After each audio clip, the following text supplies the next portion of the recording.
In this video, you will learn how to create a landing page on Gohighlevel. Creating a landing page on Gohighlevel is easy and intuitive. Just follow this process.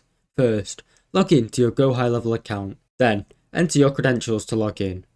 Once you're logged into your Gohighlevel account, from the left sidebar, click on Sites. Under Sites, you will see options such as Website, Landing Pages and Funnels. Create a new landing page. Click on the Landing Page tab. Click on Create New Page. Then, use a template.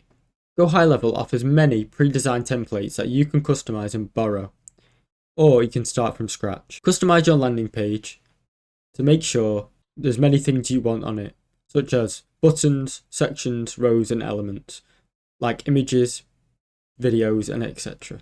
You can also add extra sections on buttons. Make sure to configure your page settings. In the top right corner of the editor, click on the gear icon to open the page settings.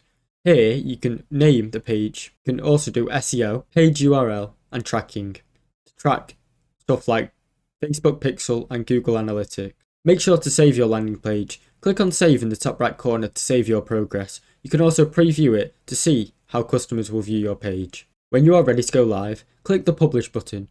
Choose whether you want to publish it on Gohighlevel domains or choose your own custom domain. Thanks for watching. Don't forget to like and subscribe.